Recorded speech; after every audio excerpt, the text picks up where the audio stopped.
If you've been following my channel for any length of time, then you probably know already that I am a sucker for a good quote. I love putting them in my scripts, I love building little animations for them. So today I'm going to double down on that love of quotes and share 5 quotes that are very meaningful to me. Some of these quotes come from people that I know personally, some come from just public figures and famous people that I admire, but each quote on this list represents an idea that has helped me to make a big improvement to some area of my life, be it my work ethic or my ability to make decisions or my ability to update my beliefs. These are all things that I try to live by, and that's why I want to share them with you today. And to start things off, let's just jump immediately to my favorite quote of all time, which comes from Bruce Lee in his book, The Tao of Jeet Kune Do. Research your own experience. Absorb what is useful, reject what is useless, and add what is essentially your own.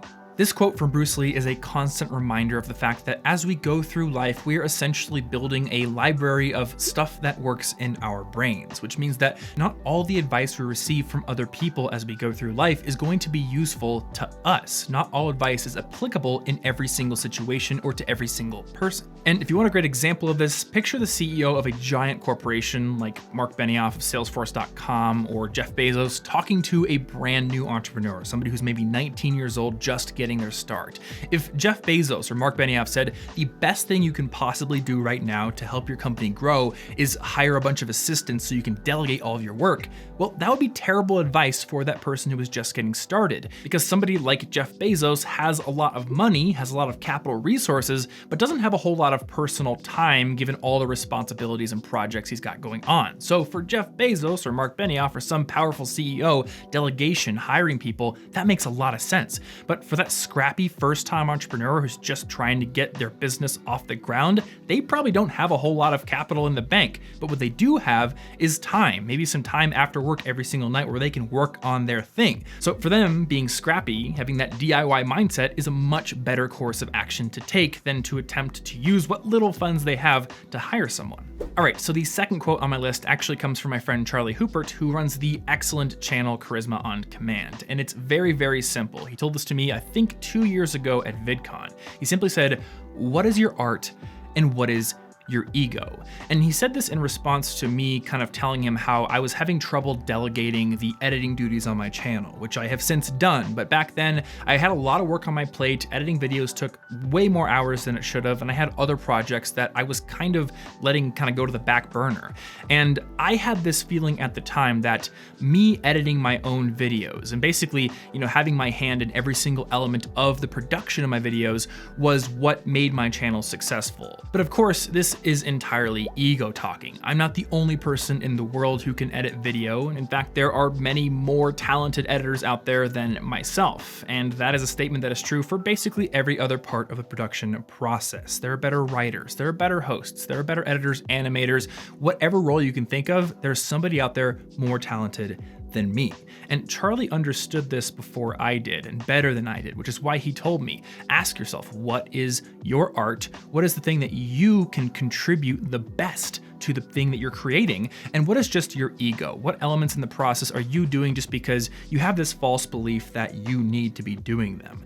And I sat back and asked myself, what is my art? What is my ego? And I came to the conclusion that, well, what I really contribute, what I really bring to the table more than anything else is my ability to do research, to maybe combine it with jokes and references and things that make the overall script entertaining, and then my hosting, the actual filming of the video. So those are the areas where I should really be focusing my time and energy and attention, and anything else should be outsourced to somebody who could do it better than me. Now, if you're not an entrepreneur, if you're not running your own business, then you might be asking yourself, how does this apply to me? Because I have a boss who delegates things to me, I have to do what they say. I'm the boss.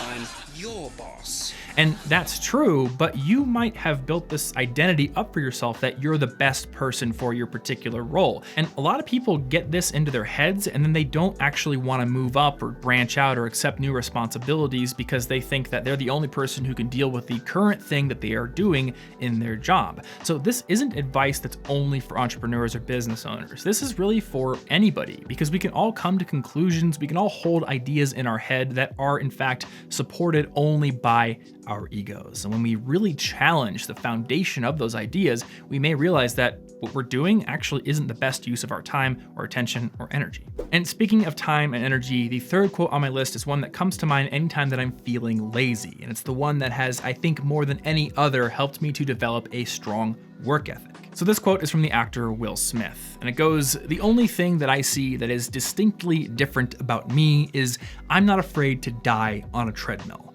I will not be outworked. Period.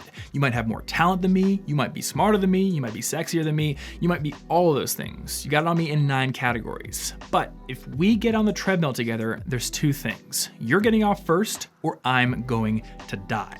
So this isn't one of those quotes that doles out some sort of wisdom you never really knew about before. It's kind of obvious. We all know we need to work hard, but I love having reminders of the fact that there are people out there who understand that hard work beats talent when talent doesn't work hard. Your high school coach has probably told you that a zillion times. I know my wrestling coach told me that, but I have to be reminded of it every so often because sometimes I find myself leaning on my talents or leaning on what I've already built in the past. And I realize that that is just resting on my laurels, and I need to actually be working. Furthermore, this is a reminder of what we can actually control. Even if you start from a less advantageous place, even if you come from a less wealthy background or you have less innate talent, quote unquote, or not as good looking as somebody out there, what you can really control is how hard you're willing to work, how much you're willing to focus, how much you're willing to push out distractions, how much you're willing to prioritize what you really want. These are the things you truly have control over, so they're the things that you should focus on improving. All right, that brings us to quote number 4 on the list. And this comes from my previous boss at Iowa State University back when I was a student, but also a new student orientation assistant. And she was basically the director of the entire new student programs department. And I remember this very distinctly. We were getting ready to build this entire event for all the new freshmen coming into campus, and we were riding in a golf cart over to the next thing we needed to do. And we happened to start talking about this whole idea of it's the thought that counts, right? The actual gift you give somebody or the presentation or whatever doesn't matter so much as the thought, right? And I will never forget this. She turned to me and she said, "It's not the thought that counts. Presentation matters." And then she continued to tell me that if I couldn't wrap a present correctly, then I needed to go learn how to do it. My grandma was good at it, and it would be unacceptable for me to be terrible at it. And for most of my life, I never thought this way. I did think it was the thought that counts. It doesn't matter if I wrap a present terribly. I'm giving a present to the person that I like, which means that I love them, right? They should know that. It's the thought that counts. But listening to her, I realized it's the thought that counts is kind of like the whole saying like that person has a heart of gold. It's an excuse for what would be considered unacceptable behavior by people who don't already maybe know you or love you, or excuse that behavior because of that foundation of love. So this really stuck with me. It's not the thought that counts. The presentation matters. And in fact, if you love somebody, if you're giving them a gift or doing something to show your appreciation for them, then it should be immediately apparent from the presentation of that gift, from the gift itself, that you do care. You shouldn't have to make an excuse like, oh, it's the thought that counts. It should be readily apparent. So anyway, her telling me that, much like Charlie telling me to examine my ego, was something that made me really challenge my beliefs, and I had to change them afterward because I knew what she said was true.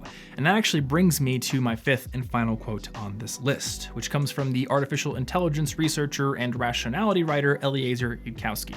Do not flinch from experiences that might destroy your beliefs. The thought you cannot think controls you more than thoughts you speak aloud. Submit yourself to ordeals and test yourself in fire. Relinquish the emotion which rests upon a mistaken belief, and seek to feel fully that emotion which fits the facts. To put this in some simpler words, essentially think like a scientist in everything you do. Scientists follow the scientific method, where they form hypotheses, but then they test those hypotheses and they use the evidence they gather to update their beliefs. They don't fall victim to dogma, but instead they are constantly seeking objective truth. Now, this specific quote from Yudkowsky was something that I came across a little bit after I really started to learn about rationality and about these ideas. My original exposure to them was his fan fiction called Harry Potter and the Methods of Rationality, which is frankly a pretty well-written story, at least for fan fiction standards, but it's also a pretty thinly veiled attempt to teach people about rationality and heuristics and biases and all these kinds of things. And I read this back in, I think, 2013, right around the time I was about to graduate from college, and it was kind of a revelation to me. I mean, in the past, I had always thought of myself as rational, but really digging into these ideas and challenging some of my long-standing beliefs, asking myself, why was I afraid to go down certain avenues of inquiry, really showed me that I wasn't quite as rational as I had thought. And this is now sort of part of my core beliefs of how I should act as a human being. I should constantly be seeking out points of view or perspectives or avenues of inquiry that do challenge my beliefs, that have the potential to shatter them. Because if my beliefs aren't rooted in truth, then I shouldn't have them in the first place.